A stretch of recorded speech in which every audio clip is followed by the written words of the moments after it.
Hey cakey people, welcome back to another video. This one's super special because this one is a request from my friend for her little boy who loves watching my videos. He calls me the funny voice lady because I'm not from the same area as him in the UK, and so my voice sounds different, my accent sounds different to his. He rolls his A's and I don't, things like that. I drop T's, he doesn't. So here we go, let's get on it. So first we're getting our cake ready. So we're whizzing some cake up that we've baked in a food processor with just a blade fitted there. Okay, we're just breaking it up a little bit so it makes it easier to make it into breadcrumbs. We want a really fine crumb so we get a really nice smooth dough at the end of this. So popping it in and then popping the lid on. I say pop far too much and I'm really sorry. I say a lot too. I'm sorry about that too. Okay, so whizzing it up and then we're going to pop it into a bowl and we're going to add our buttercream in. If you need my buttercream recipe, that is contained in a couple of my other videos. Most of my cupcake videos and such like that all have my buttercream recipe on them, and any buttercream decorated cakes all have my buttercream recipe on them.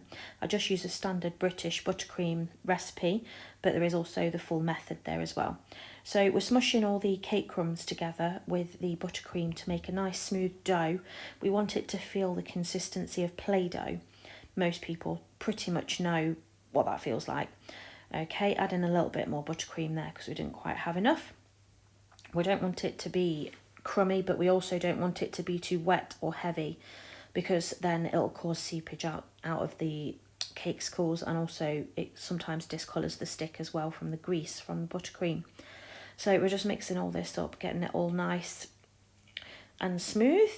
And then we are going to set that aside while we get our cases ready for our Cakesicles. So there you go, you can see it comes together quite nicely. It doesn't crack or anything or crumble when you squeeze it. Okay, so here we go. Here we are with the Cakesicles. We're wiping the cavities out because that helps give us a really nice shine, make sure there's no grease or residue left in there from last time we used it. And then we're going to melt our candy melts. I've got a nice pale blue from Wilton, and I've got a white. This is a brilliant white, so a bright white. Okay, we're going to melt those down in the microwave, and now we're popping them in our moulds. So we're going to start with the blue ones. Here we go, nice thick consistency this melts down to.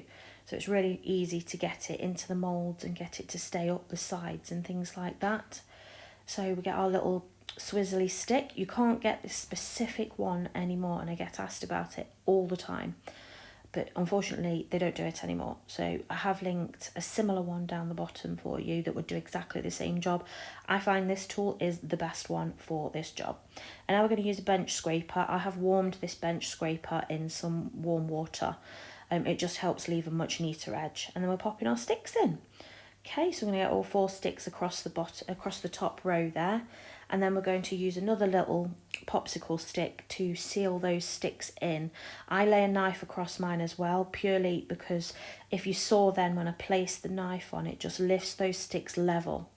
And so it helps keep them all nice and level so that those sticks aren't poking upwards when we're finished.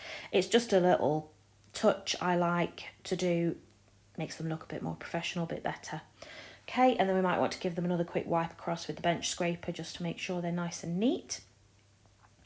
And then these will go into the fridge. I'm going to speed up the second lot for you. So we do need 2 lots for this set. Okay, and then again, pop these in the fridge 10-15 minutes and they'll be done.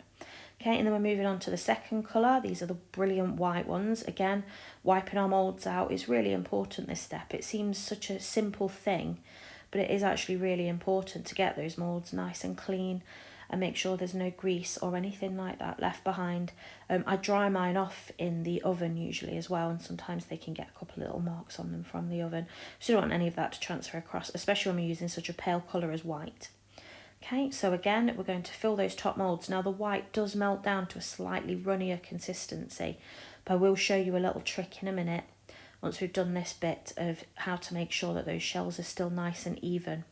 Okay, so we're just swizzling them round, getting them all nice and even around the edges and the bottom there. Make sure you get those edges. Again, like I say, this is a bit thinner. Okay, so we're wiping it off with the bench scraper once again. I like this bench scraper, fits perfectly across, so it's ideal for these moulds so you don't accidentally catch the edges or anything. Again, popping the sticks in and we're going to slip a little knife just for the weight, and watch the sticks lift when I put the knife on. Oh, sorry, we're going to do the filling in of the sticks. I do this little touch because I find it's sturdier and they'll hold in better. They won't slip out of the mould. They won't slip out once they're finished, which can happen sometimes. And it just gives them that extra little balance when the person is holding them on the stick while they're eating them. We don't want them to fall off or fall apart. That'd look really unprofessional on our part if that happened to our customers when they were eating them. So there we go, just giving them another wipe across. Again, like I say, watch for the sticks lifting slightly when I pop the knife on. Okay, and then the second lot, speeding that up for you because you don't need to see it twice. And here we go. This is our little trick that we've got here. I'm painting the edges again, just with a brush and some melted chocolate, painting up those edges. Don't need to worry about the bottoms, just the edges to make sure that they are nice and firm. I was posting these ones as well, so they absolutely had to be really, really strong. Okay, and then once they've been in the fridge for 10 minutes or so, we're going to fill them with our dough we made at the beginning. So we need to leave about 2 millimeters above the edge of the casing.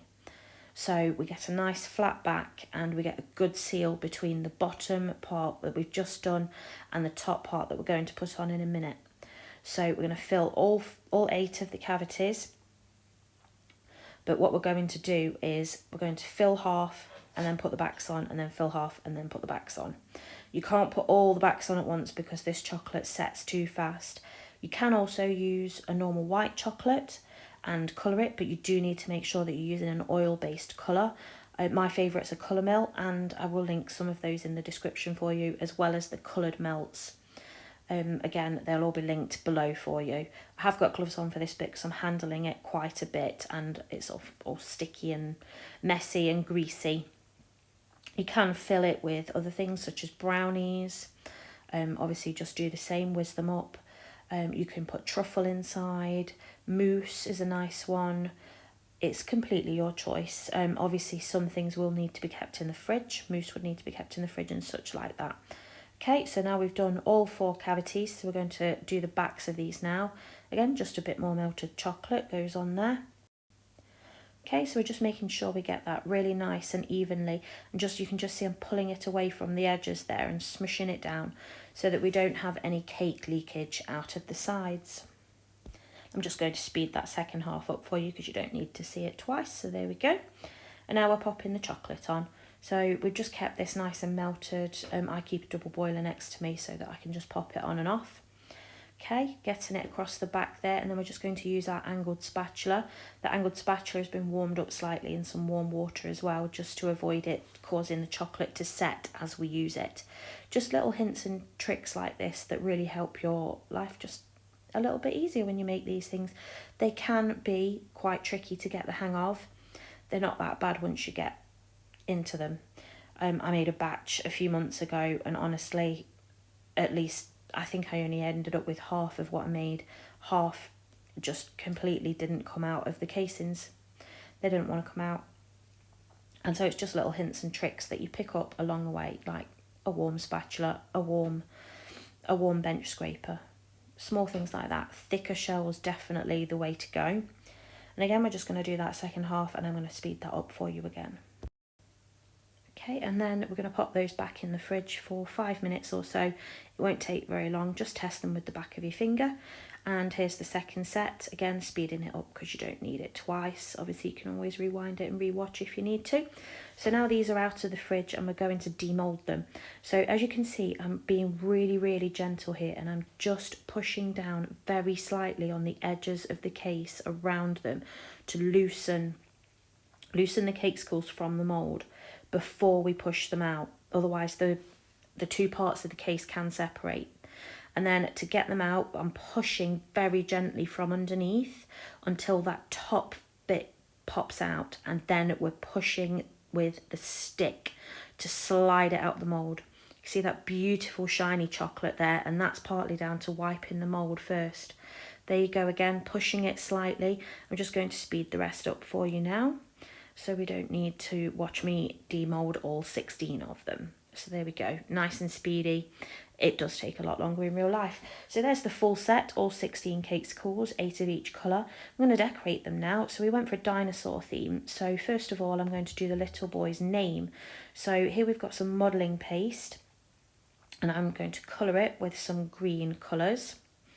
We've got dark green and a sage green. The sage just gives it a little bit of warmth, stops it being too harsh. So popping that in there, and we're going to knead that in until it's all nice and even on the colour. We don't want it to be uneven.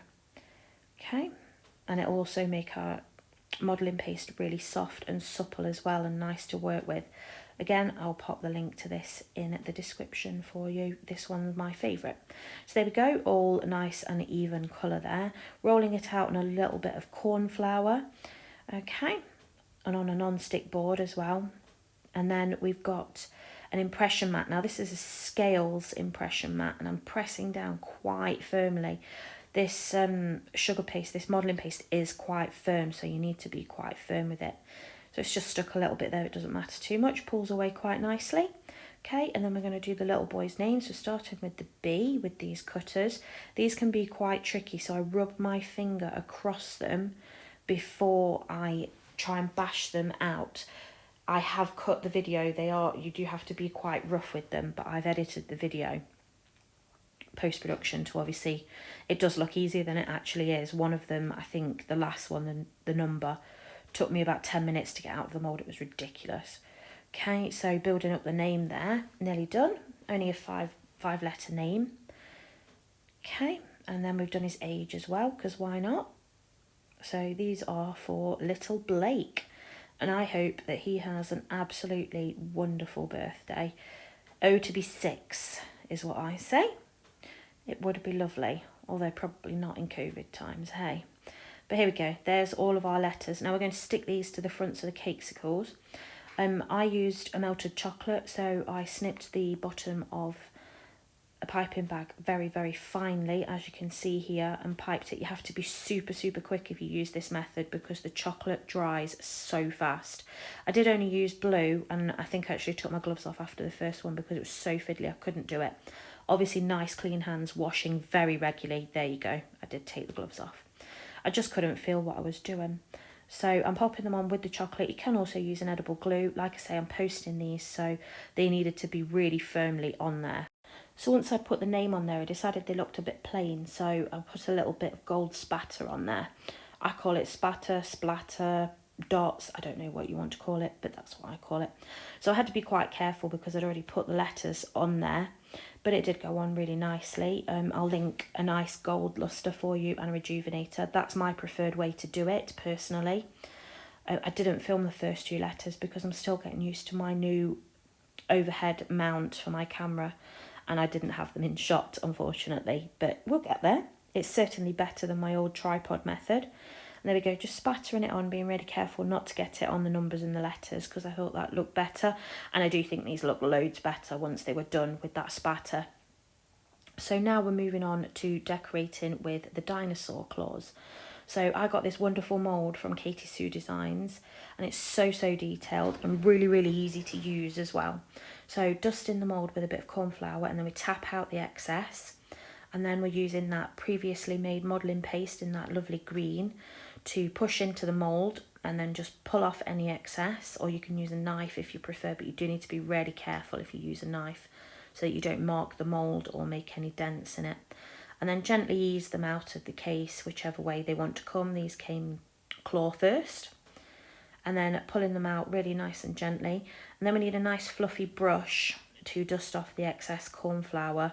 Because it is quite an intricate mould, you're never going to be able to tap it all out, and you do need a certain amount in there to be able to release them out easily. You could also use a bit of Trex, but it does leave a bit of a residue behind, whereas the corn flour doesn't. It just dusts off quite well.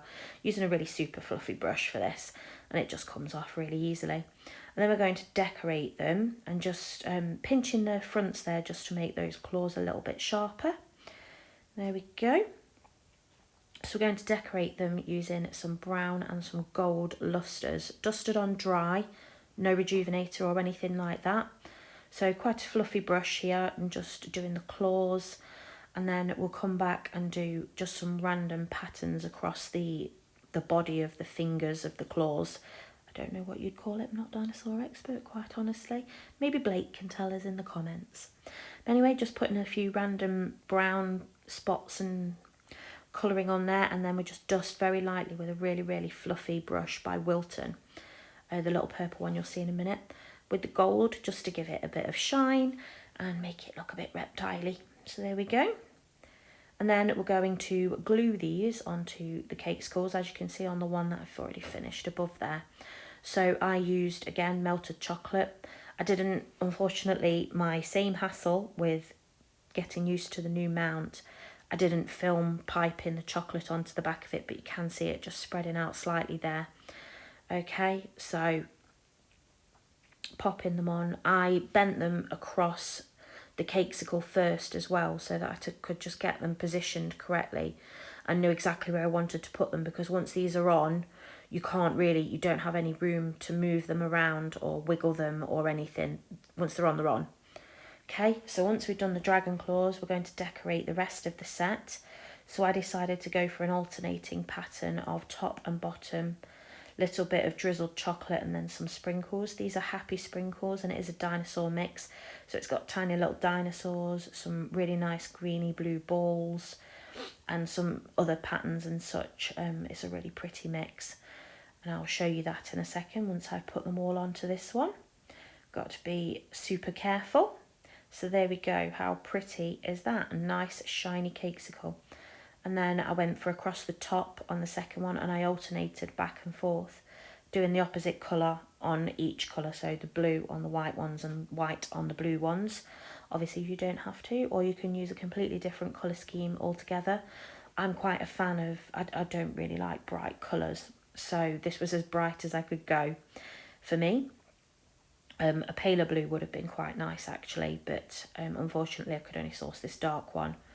So, well, dark to me, probably not dark to everybody. So there we go, there's number 2 with its sprinkles. I'm just trying to get the sides there, make sure they're all nice and even. And again, like I say, it was posting these, so we need to make sure everything's on there really well. Lovely, shiny, beautiful Cakesicle.